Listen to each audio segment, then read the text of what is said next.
Hello traders, welcome back to the Switch Stats channel.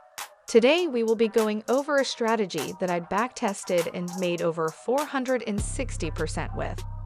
Before we start, please remember that past results don't indicate future results. I backtested the strategy on BTC USD, and I also backtested the strategy on the Euro USD pair, where it made over 450%. The crazy thing is that I only used one indicator for the strategy and 10x leverage. To get these results, I had to backtest the strategy over 500 times. Now, let's get into the backtests. But before that, please like the video and subscribe to our channel so that we can keep making these free videos for you guys. Let's start. As you can see, the strategy really was backtested with different settings. If you want to know how I automatically do this, check the description of this video, because there I share how to automatically backtest strategies. First, let's go over the differences between trading with this strategy on the Euro USD pair versus trading the strategy on BTC USD. The first difference is the time frame.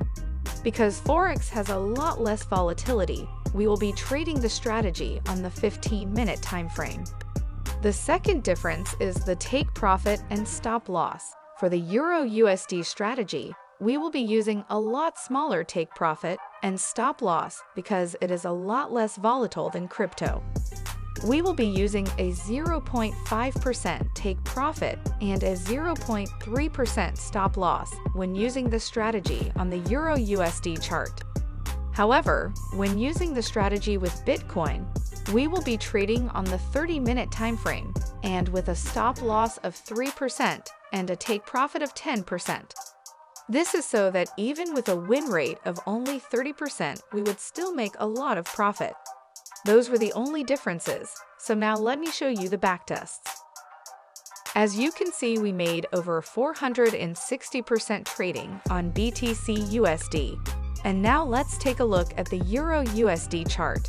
As you can see on the Euro USD chart, we made over 450%. Now that we have gotten all of that out of the way, let me show you which indicator you will be adding to the chart. However, we of course first need to change the time frame for the BTC USD chart to the 30-minute time frame. First, go to the Indicator Search tab. After that, click on the Search tab and search for the EMA Crossing Indicator and select the one made by Traders Corner. After this, close the Search tab and go to the EMA Crossing Indicator settings. Then you will need to go to the Input tab and change the Fast EMA to 10. Next, you will need to change the Slow EMA to 60. Lastly, untick the Show EMA Crosses checkbox. Now head over to the Style settings. Change the color of the Fast EMA. Now do the same for the Slow EMA. After that, we will change the thickness of the Fast EMA.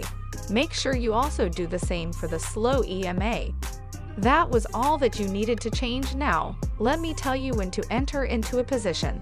But before that, please like this video and subscribe to our channel because we always try to make the best scalping strategy videos for free. Thank you for understanding. Now let me show you when to enter into a buy position on BTC USD. I will show you when to enter into a buy position on Euro USD after that. Since we only use one indicator, it is very simple. If the Fast EMA crosses above the Slow EMA, we will enter into a buy position. Also make sure that the overall market momentum is moving in the bullish direction. As I said previously, since we are showing this example on BTC USD, we will put our stop loss at 3%, and we will put the take profit at 10%. As you can see, this trade was profitable. Now, let's take a look at entering a buy position on the Euro USD chart. It is mostly the same. If the Fast EMA crosses above the Slow EMA, we will enter into a buy position. Also make sure that the overall market momentum is moving in the bullish direction. We will put the stop loss at 0.3%, and we will put the take profit at 0.5%. As you can see, this trade was profitable again. Let's now take a look at when to enter into a sell position. For the BTC/USD chart, we will enter into a position when the fast EMA crosses below the slow EMA. Again, also make sure that the overall market momentum is moving in the bearish direction. When that occurs, we will enter into the position. We will put the stop loss at 3%, and then we will put the take profit at 10%. As you can see, this trade was profitable again. For the Euro/USD chart, we will enter into a position when the fast EMA crosses below the slow EMA. Again, also make sure that the overall market momentum is moving in the bearish direction. Then we will enter into the position. We will put the stop loss at 0.3%, and then we will put the take profit at 0.5%. As you can see, this trade was also profitable. I hope you enjoyed the video. If you did, please leave a like and subscribe. If you have any questions, please leave a comment. Thank you.